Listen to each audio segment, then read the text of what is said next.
आचार्य शिक्षकगण एवं मेरे सहपाठी भाई बहनों, जैसा कि आपको विदित है, हम 30 तारीख को शैक्षिक भ्रमण में देवस्थल घूमने गए थे। हम यहाँ से सुबह 8:30 बजे से निकले थे। ऊपर सिमली के ऊपर जहाँ पे चक्की है वहाँ पे 9:30 में पहुँच गए थे। वहाँ से हम सीधे गए पतलोट में वहाँ पे पीछे गाड़ियाँ भी आ रही थी हमारी। हम वहाँ जाके सीधे खंशु गए। खंशु भी नहीं रुके हम वहाँ रास्ते में। वहाँ पतलोट में एक बैंक है, आप सभी को पता है। वहाँ पे हमने बाहर से देखा पर वो खुला नहीं था। हम वहाँ से सीधे खंशु से थोड़ा आगे रुके। वहाँ पे एक अच्छी रोड थी, वहाँ पे पीछे की गाड़ियाँ नहीं आई थी। तब तक हम लोग वहाँ पे रुके। फिर मैम ने बोला थोड़ी देर यहाँ पे रेस्ट कर लो। हमने गाड़ी में से पानी की बोतल लाए थे, वो निकाली, फिर पानी पिया सब लोगों ने। रोड में थोड़ी देर बैठे थे। उस गाड़ी में ललित भैया की गाड़ी में लड़कियाँ थी। वहाँ पे हमने बैठे, थोड़ी देर पानी पिया, फिर फ़ोटोज़ खींच रहे थे थोड़ी देर। फिर पीछे की गाड़ियाँ आई तो हम चले गए वहाँ से। उत्तम भैया हमसे आगे गए। फिर बाद हम अंदर गए, देवस्थल के अंदर गए। वहाँ हमने नीचे से गए, ऊपर ले गए वो हमें। वहाँ उन्होंने हमें वहाँ की मशीनें दिखाई, मशीनों के बारे में बताया, इससे क्या होता है। हमारी अटेंडेंस ली और फिर हम गाड़ी में बैठे। खंडूर से फिर ओखलकांडा गए। देव स्थल में हमने टेलीस्कोप देखी। प्रधानाचार्य महोदय एवं शिक्षकगण एवं मेरे सहपाठी भाई बहनों, जैसा कि आप सभी जानते हैं, हर वर्ष शैक्षिक भ्रमण के लिए बच्चे जाते हैं और इस वर्ष हम भी गए थे देवस्थल शैक्षिक भ्रमण के लिए। हमारा घर थोड़ा विद्यालय से दूर है तो हम ऊपर शिमली सेठ जी के दुकान में पहुँचे। देवस्थल में पहले बैरियर लगा हुआ था, देवस्थल कुछ ही दूर रह गया था, वहाँ एक बैरियर लगा हुआ था। फिर हमारे अध्यापक, हमारे प्रधानाचार्य जी ने उनसे बातें की, उनसे फिर हमको देवस्थल जाने की अनुमति मिल गई थी। अपने विचार रखे तो बहुत अच्छा लगा। सकारात्मक ही वो बोला, नकारात्मक कोई ऐसी बातें नहीं बताई बच्चों ने। तो हमारी जो व्यवस्थाएं थी ठीक थी, अच्छी थी। सुबह हमने 7:30 का समय दिया था, इसलिए जो है 2 गाड़ियाँ लेट पहुँची। तो यहाँ विचार बना बच्चों का, आगे लोगों का बना कि हम जो है थोड़ा ऊपर तक चले जाते हैं तो तब तक वो गाड़ियाँ जाएगी। तो गाड़ी तो आ चुकी थी, तो हमने जो है ऊपर शिमली में वो गाड़ियाँ रोक दी, क्योंकि यहाँ से बच्चे कम थे, कुछ शिमली के बच्चे थे, तो कोई परेशानी नहीं हुई। आप लोगों ने कोई ऐसा शिकायत भी नहीं बताई हमको कि बहुत ख़राब हुआ। और आप लोगों को 3 जगह देखने को मिला। एक तो जो है देवस्थल महाराज के दर्शन हुए, और सबसे ऊंचाई वाला क्षेत्र है, वहाँ से 4 हमारे जो हैं नैनीताल में जो मंदिर हैं, जो है लोहाखाम मंदिर है, ज्ञानपुरा है, और इधर देवस्थल महाराज है, और इधर देवगुरु महाराज है। ये चारों के दर्शन हो जाते हैं। दूरबीन के जो वहाँ पर जो थे वो नए लोग थे, इसलिए उनको उतना जानकारी नहीं थी कि हम चारों को दिखा सकते हैं। कि दिन का समय था, रात होता तो दूरबीन से दिखा देते, तो कुछ धुंधलापन भी हो रहा था मौसम में। तो फिर उसके बाद 2 तो वहाँ देखे आप, एक हिमालय दर्शन भी देखा आपने। वहाँ से हिमालय आप दूरबीन से तो देख ही रहे थे। उसके बाद आपने जो है पैदल में गए आप, पैदल के सामने आपको बर्फ़ देखने को भी मिली। सामने जो है पहाड़ थे, वहाँ बर्फ़ से ढका हुआ हिमालय का। तो हम पढ़ते हैं तो हिमालय कहते हैं। हिमालय का कई बार संधि विच्छेद भी आता है, हिमालय, अर्थात जहाँ हिम होता है, हिम का घर होता है, हिमालय कहते हैं उसको। वहाँ पेड़ पौधे नहीं होते हैं, वहाँ बर्फ़ ही बर्फ़ होती है, इसलिए हिमालय नाम रखा गया उसका। तो ऐसा नहीं है कि हिमालय जहाँ बर्फ़ कहीं भी पड़ी हो और 12 मास हो तो हिमालय कहा, वो हिमालय का क्षेत्र माना जाएगा उसका। ठीक हो गया, एक तो ये हो गया। फिर तीसरा आपको जो है, आपका जो है हमारा ब्लॉक है ओखलकांडा। हम सुनते हैं ओखलकांडा। आपको ब्लॉक में जाना है तो कितना बड़ा ब्लॉक है, आप लोग वहाँ आँखों से प्रत्यक्ष देख के आए। छोटे छोटे कमरे थे, सभी विभाग, एक कमरे में कौन सा विभाग, दूसरे में कौन सा विभाग, तीसरा, सारे ऐसे व्यवस्थाएं वहाँ बनी हुई थी। और साथ में तो हमारा जो है कंट्रोल आरक्षी का गोदाम है वहाँ पर, वो भी आपको देखने को मिला। नीचे ब्लॉक का गोदाम भी वहीं पर था। तो पूरा राशन जो है ओखलकांडा ब्लॉक में वहीं से घर को आता है। तीसरा आपको देखने को मिला खंजों, आपकी जो तहसील है, तहसील को भी देखना मिला। तो आपको जो है मेरा मानना है कि काफ़ी लाभ मिला हुआ है इससे, कि जो है आपके जीवन में बड़ा विकास होगा इससे। तो मैं यही कामना करता हूँ कि जो ये आपका शैक्षिक भ्रमण हुआ, इससे आपको अधिक से अधिक लाभ मिला होगा। धन्यवाद। आदरणीय प्रधानाचार्य, मेरे शिक्षक साथी और प्यारे बच्चों, सबसे पहले हमें धन्यवाद करना चाहिए डॉक्टर विनय जोशी का, जिन्होंने अनुमति ली, क्योंकि अनुमति के बिना हम सोच भी नहीं सकते थे वहाँ जाने का ना। और दूसरा जो धन्यवाद मैं दूंगा वो है हमारे प्रधानाचार्य डॉक्टर प्रेम वल्लभ नेहरू जी। इन्होंने कहा कि भी हाँ वहाँ जाना है। तो हमारे बीच में दो विचार थे कि एक तो जाएंगे हम, या तो रीठा साहब जाएं या देवस्थल जाए, है ना। वैसे तो हरीशताल तो पास में ही है, वो तो तुम रोज ही देख लेते हो, तो वो कभी भी जा सकते हो ना। तो दो थे हमारे पास, और थे दोनों दूर, पास नहीं थे। पर लेकिन मेरा जो विचार था, मैंने कहा यार जो है देवस्थल देखना है, और देवस्थल तभी हम देख सकते हैं जो बच्चों के साथ। तो बच्चों का भी बहुत बहुत धन्यवाद कि बच्चों ने हमें जो है, बच्चों के भरोसे हम वहाँ चले गए और हमने वहाँ वो देवस्थल को देख लिया, ठीक है। और मैं उनका धन्यवाद करना चाहूँगा हमारे पीटीआई जी का, क्योंकि हम निश्चिंत तभी हो सकते थे, स्कूल था उस दिन, है ना। निश्चिंत तभी हो सकते थे जब हमारा स्कूल यहाँ सही तरीके से चलता रहे, ठीक है। तो उन्होंने जो है पूरे बच्चों को उनको संभाला और बहुत अच्छे से उनको मतलब कि जो है कंट्रोल करा, पूरा स्कूल विद्यालय चला, तो हम निश्चिंत होकर वहाँ घूम सकते थे, ठीक है। अब देखो जो देवस्थल का क्या था, देवस्थल में हमने क्यों चुना, क्योंकि जब हम आंखें खोलते हैं तो हम विज्ञान देखते हैं। जब हम आंखें खोलते हैं तो क्या देखते हैं, विज्ञान देखते हैं, है ना। और जब आंखें बंद होती है तो आत्मज्ञान होता है। आंखें बंद होती है तो क्या होता है, आत्मज्ञान। आत्मज्ञान के लिए पूरा जीवन चाहिए। विज्ञान तो आंखें खोलते आसानी से देख सकते हैं, जो प्रत्यक्ष देख सकते हैं उस पर हम ज्यादा विश्वास करते हैं। तो इसलिए मैंने जो मेरा विचार था, मैंने कहा हम देवस्थल जाएंगे तो बच्चों को ज्यादा प्रभावित वो करेगा। तो हम देवस्थल गए। देवस्थल में जो है हमने जो उन्होंने बताया ही, आपको बच्चों ने भी बता दिया कि क्या क्या देखा। वहाँ एक तीसरी दूरबीन थी जिसमें बच्चों ने नहीं देखी, वो थी मरकरी वाली। उसका जो डायमीटर था वो 4 मीटर का था। और मैं वो देख के आया। तो उन्होंने जो बता रहे थे वो जो सब चीजें हैं वो सब बेसिक चीजें तुम पढ़ रहे हो, मरकरी के बारे में पढ़ रहे हो। और जो मेटल धातु जब अभिक्रिया करता है एयर के साथ, ऑक्सीजन के साथ, तो क्या बनाता है, सॉल्ट और H2 गैस ना। तो वो जो मरकरी थी उन्होंने मेरे को बाहर से दिखाया, क्योंकि उस वक्त वो जो है वो उनका वो व्हील जो था घूम रहा था, है ना। तो उसमें वो व्हील जब घूमता है तो वो फिर वो उसमें जो मरकरी होती है वो मरकरी ऑक्सीजन से रिएक्ट करके मरकरी का ऑक्साइड बना लेती है। तो मरकरी का ऑक्साइड जो होती है वो थोड़ी पॉइजनस होती है, तो इसलिए हमें अंदर नहीं जाने दिया। लेकिन मैंने वो देखा। आप लोग तो जो थे मंदिर में चले गए। तो ये जो है 18-19वीं शताब्दी की बात है, जब जो गैलीलियो ने, गैलीलियो क्या था, ईसाई था। गैलीलियो ने सबसे पहले जो है दूरबीन बनाई। दूरबीन बनाने के बाद खुद खुर्दबीन बनाई। खुर्दबीन बनाने के बाद उसने जब देखा, उसने क्या देखा था कि जो पृथ्वी क्या है, गोल है और वो चक्कर लगा रही है। पर लेकिन ईसाई धर्म में ये माना जाता है कि पृथ्वी क्या है, गोल नहीं है, वो चपटी है। ईसाई धर्म में क्या में क्या माना जाता था उस वक्त जो था, माना जाता था कि जो पृथ्वी है वो कैसी है, चपटी है और वो स्थिर है, वो घूमती नहीं है, ठीक है।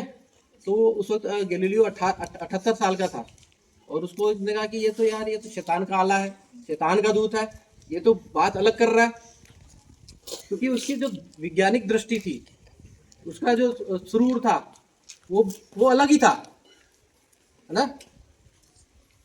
तो जो मतलब उसको फिर वहाँ उन्होंने कहा कि इसको तो बंद करो, ये तो हमारी जो बात ही कुछ अलग कर रहा है, ये तो हमारे खिलाफ जा रहा है। तो वो जो चीजें होती है ना, उसके लिए हमें एक अलग सोच रखनी पड़ती है, हमें अलग से तरीके से सोचना पड़ेगा। जो कोई अगर हमें कोई खोज करनी है या कुछ अलग करना है तो सोच भी हमें अलग रखनी पड़ेगी, ठीक है। तो ये बहुत बढ़िया रहा हमारा। हालांकि हम जो सफर लंबा था तो परेशानियां तो आती हैं, और बिना परेशानी के तो तुम कुछ सीख ही नहीं पाओगे। परेशानी आएगी जीवन में तो समस्याएं आएंगी, तभी तो तुम उनसे लड़ना सीखोगे। ठीक है, तो ये छोटी छोटी परेशानियां जो है ये परेशानियां नहीं होती हैं, ये एक जीवन का फेस है। इसको हमने जो है बड़े अगर हम वहाँ नहीं जाते कहीं और जाते तो वहाँ पे भी ऐसी होता या, और हमारे पास जो पास पास वाले इलाके हैं ही नहीं, जो देखने वाले सब दूर दूर वाले हैं। ठीक है, ठीक है, जो सर रहा हमारा बहुत बढ़िया रहा, आपके सहयोग से हमने भी देख लिया देवस्थल, और ये चीज़ें जो है बहुत यादगार चीज़ें होती हैं, मेमोरेबल चीज़ें होती हैं। इस जीवन में तुम दोबारा नहीं जा सकते वहाँ, अगर तुम अकेले जाओगे तुम्हें वहाँ नहीं जाने दिया जाएगा। ये जो है एक बहुत इम्पोर्टेंट दिन था हमारे लिए, बहुत महत्वपूर्ण दिन था। अब उनसे हमें सीख लेनी है कि कैसे, देखो एक ग्रह को खोज रहा है, देखो क्या रहे कि अगर पैसा, आदमी जो पैसा कमाता है पैसे से वो क्या कर लेगा, थोड़ा जमीन खरीद लेगा, है ना, मकान बना लेगा, पर लेकिन उनका काम इतना बढ़िया है कि वो अगर वो कोई खोज कर लेते हैं तो उस तारे का या कुछ ग्रह का या किसी चीज़ का उसमें अपना नाम दे सकते हैं। तो ये बहुत बड़ी बात बताई उन्होंने। इनसे जो तुमने इंस्पिरेशन लेने हैं, तुमने उनसे सीख लेनी है कि तुम भी इस क्षेत्र में जाओ। और जो भौतिक विज्ञान है, फिजिक्स है, बहुत ही बढ़िया विषय है। ये जो विषय जो है तुम्हें विज्ञान के क्षेत्र में कहाँ अलग अलग तुम्हें रास्ते दिखाएगा। जैसे एक ऑब्जर्वेटरी में भी जा सकते हो तुम, है ना, तो उसमें के लिए तुम्हें क्या स्टडी करनी है ना, तो और जो है कहीं और रास्ते हैं उसके लिए क्या करना है, DRDO हुआ, इसरो हुआ, ये सब विज्ञान की वजह से ही जा पाओगे। तो रुचि रखो और एक दिमाग में एक फितूर रखो कि तुमने पढ़ना है, आगे बढ़ना है। ऐसे मौके बार बार नहीं आते हैं, सीखने वाली चीज़ें हैं। और जैसे हम खाते हैं, हमें शरीर के लिए क्या चाहिए, भोजन चाहिए ना। तो वैसे ही टेलीस्कोप के लिए भी भोजन चाहिए। तुमने तो सवाल पूछे ही नहीं, उतने बड़े बड़े पाइप लगे थे, तो पाइप में क्या था, हीलियम गैस थी। क्या थी, हीलियम गैस। वो उनका भोजन है। भोजन कैसे है, क्योंकि जो हीलियम गैस होती है वो उसका जो टेम्परेचर को मेंटेन करती है, इसको मेंटेन करती है, टेम्परेचर को, तापमान को मेंटेन करती है। जब नमी आती है तो उनमें वही छोटी छोटी मशीनें भी थी, वहाँ छोटी छोटी मशीनें थी, बहुत सारी थी। उन्होंने कहा था 32 से 35 मशीनें हैं हमारे पास। उसमें क्या था, वो जो है मशीनें क्या करती हैं, नमी को सोखती हैं, वातावरण से नमी लेती हैं, नमी को सोख के उसका पानी बना देती हैं। क्योंकि नमी जो है वो लेंस को खराब कर सकता है। मशीन बहुत डेलिकेटेड मशीन होती है, बड़ी नाजुक मशीनें होती हैं, उसको खराब कर सकता है। ठीक है, तो उन्होंने जो है जो मशीनें थी उसमें 8 लीटर पानी रोज निकलता था उसमें से। इतनी नमी है हमारे वातावरण में, और उनके पास 32-35 मशीनें हैं ऐसी। एक मशीन का रेट जो 80,000 का बता रहे थे वो, 80,000 में एक मशीन आती है, छोटी सी है, इतनी सी, इतना सा डिब्बे बहुत पड़े थे चारों कोने में पूरा उसमें। तो उसमें जो, और एक डिब्बे और बड़े बड़े डिब्बे पड़े थे वहाँ। उसमें क्या था, नाइट्रोजन गैस थी। क्या थी, लिक्विड नाइट्रोजन गैस थी। उसका जो तापमान था वो -190-180 डिग्री सेंटीग्रेड था। कितना कम तापमान होगा, देखो सोचो, -80, 180, -190, वो भी इसी काम के लिए था, तापमान मेंटेन करने के लिए, टेम्परेचर को कंट्रोल करने के लिए। ठीक है, तो वो उनका भोजन है, जैसे हमारा भोजन है उनका भी भोजन होता है टेलीस्कोप का। बहुत आसान काम नहीं होता है, और लेकिन टेक्नोलॉजी इतनी आ गई है। देखो वो सारा जो है लैपटॉप से ऑपरेट कर रहे थे। वो जो पूरा कमरा है वो पूरा कमरा घूम जाता है। वो तुमने तो एक तरफ देखा ना खुलता हुआ, वो पूरा को जिसको जिधर चाहे वो उसको घुमा सकते हैं, पूरे चारों तरफ घुमा सकते थे वो। ठीक है, तो ऐसी बहुत चीजें थी जिसमें तुमने सवाल करने चाहिए थे, तुमने वो मौका वहाँ जो है मिस कर दिया। चलो आगे जो है, फिर आगे कभी भविष्य में तुम्हें मौका मिलेगा तो तुम जाओगे। तो इन्हीं बातों के साथ मैं धन्यवाद सभी का करना चाहूँगा। ठीक है, धन्यवाद। आदरणीय प्रधानाचार्य जी, हमारे विद्यालय के अध्यापकगण और सारे बच्चों, जैसा कि आप जानते हैं कि हर वर्ष हम कक्षा 9 के छात्र छात्राओं को शैक्षिक भ्रमण के लिए आते थे, किंतु इस बार जो है गत वर्ष जो है कक्षा 9 के छात्र छात्राओं को नहीं ले जाया गया, इसलिए कक्षा 9 और 10 दोनों कक्षाओं के छात्रों को हम इस बार हमारे पास उनके लिए फंड आया था। इसमें 75% लोगों को, बच्चों को ले जाना था, लेकिन हमने ये निर्णय लिया कि 25% कौन से बच्चे छोड़े जाएँ, इसलिए सही बच्चों को कक्षा 9-10 के लिए शैक्षिक भ्रमण का आयोजन किया गया। इसके लिए जो है छात्र छात्राओं ने अपनी तरफ से भी कुछ योगदान किया, क्योंकि उनको जो है देखना था। कि उनका बहुत बहुत धन्यवाद और सहयोग के लिए उनके अभिभावकों को भी धन्यवाद। दूसरी बात ये कि शैक्षिक भ्रमण का उद्देश्य क्या था। शैक्षिक भ्रमण में हमने जो है सभी चीज़ें, कई चीज़ें देखनी पड़ती हैं और सीखना पड़ता है। शैक्षिक भ्रमण का उद्देश्य क्या, शिक्षा प्राप्त करने के लिए, है ना। तो जैसे अभी प्रधानाचार्य जी ने आप लोगों से पूछा यात्रा वृत्तांत के बारे में, तो यात्रा वृत्तांत आप लिख सकते हो कि उसमें जो है आपने भाषा का सभी कवर हो जाएगा, आपकी भाषा कैसी है। लेकिन इसके साथ साथ जो है आपने जो है एक विजन देखना है चारों तरफ, है ना। आपने ग्रहण करना है वहाँ से कि किस जगह से आपने हाइट, किस लेवल पे आप समुद्र तल के किस ऊंचाई से आप किस ऊंचाई तक पहुँचे, है ना। वहाँ के टेम्परेचर, क्लाइमेट में क्या अंतर था। तो उसके अतिरिक्त जो मुख्य उद्देश्य था टेलीस्कोप देखने का, तो उस टेलीस्कोप को क्या आपने पहले देखा था? टेलीस्कोप आपने पहले देखे? वहाँ जो स्टार्टिंग शुरू करी गई आपसे, एक छोटे टेलीस्कोप से आपको दिखाया गया कि आपको एक बेसिक समझ पैदा हो सके कि टेलीस्कोप का असल में करता क्या है। कि दूर की वस्तुओं को स्पष्ट दिखने का कार्य आपकी आंखों द्वारा होता है। और एक लाइट का जो है कॉन्सेप्ट आपको समझ में आ जाए। आपके कक्षा 9 और 10 में तो लाइट का चैप्टर ही है पूरा, है ना। तो उस लाइट के वही जो कॉन्सेप्ट था कि टेलीस्कोप के माध्यम से हम स्टार्स को कैसे देख रहे हैं या ग्रहों कैसे देख रहे हैं। जब तक किसी भी चीज़ पर लाइट नहीं पड़ेगी और वो रिफ्लेक्ट होकर हमारी आंखों तक नहीं पहुंचेगी, हम उसको देख नहीं पाएंगे। इसीलिए हम रात को नहीं देख पाते ना, है ना। और अगर ज़्यादा उजाला होगा तो हम अन्य चीज़ों को नहीं देख पाएंगे, उसी चीज़ को देख पाएंगे। इसीलिए हम दिन में तारे नहीं देख पाएंगे, है ना। इसीलिए रात वहाँ पर तारे तो नहीं दिखाई दिए आपको, ठीक है ना। तो तारे नहीं दिखाई दिए आपको, इसलिए दिखाई दिए क्योंकि सूर्य की रोशनी इतनी तेज थी कि आपको तारे दिन में दृश्य नहीं है। तो तारे जो है कब दिखाई देंगे? जब रोशनी कम होगी और उसका प्रकाश हम तक पहुंच सके, ग्रहों का या तारों का। ग्रहों का प्रकाश भी अपना प्रकाश तो होता नहीं है ना। ग्रह कहाँ से लेते हैं प्रकाश? पृथ्वी का अपना प्रकाश है? नहीं है। वो जब सूर्य का प्रकाश उसको पड़ता है और वहाँ से रिफ्लेक्ट होकर हमारे पास, हमारी आंखों तक आएगा, तभी हम उसको देख पाएंगे। तो यही कॉन्सेप्ट उन्होंने तुमको समझाने की कोशिश करी थी। अब जो है आपने यात्रा वृत्तांत तो बता दिया, तो इस शैक्षिक भ्रमण का मेन उद्देश्य क्या है कि एक रिपोर्ट तैयार करना कि आपने क्या सीखा। तो जो है आप अपनी प्रोजेक्ट रिपोर्ट बनाओगे। कक्षा 6 से 8 का तो अभी नहीं आया, अगली बार 8 वालों को जो है चांस मिलेगा देखने का किसी अन्य स्थान का। लेकिन 9 और 10 वाले जो रिपोर्ट तैयार करेंगे उसमें से पहले क्या लिखेंगे? यात्रा का उद्देश्य, किस उद्देश्य से गए थे आप। उसके बाद जो है आप यात्रा का वृत्तांत लिखने की जरूरत नहीं है। उसमें आपने क्या सीखा, उसमें आपने कोई वर्णन नहीं किया ऐसा है कि आप, हमने 3 टेलीस्कोप बताए, उन्होंने उनके नाम बताए, आपको बता रहे थे वो बार बार कि हम भी बता रहे थे, टीचर्स सब बता रहे थे कि इनको नोट करो। आपने नोट किया तो उसको जो है आप प्रोजेक्ट रिपोर्ट में आप लेंगे, ठीक है। इसी प्रकार से जो बहुत अच्छा एक अनुभव रहा सबका, कक्षा 9 के 10 के बच्चों का भी और हम सभी अध्यापकों का भी।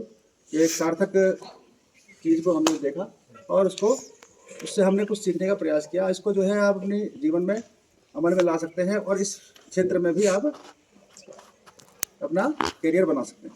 इसी के साथ मैं सभी को एक धन्यवाद करते हुए अपनी बात समाप्त करता हूं। धन्यवाद।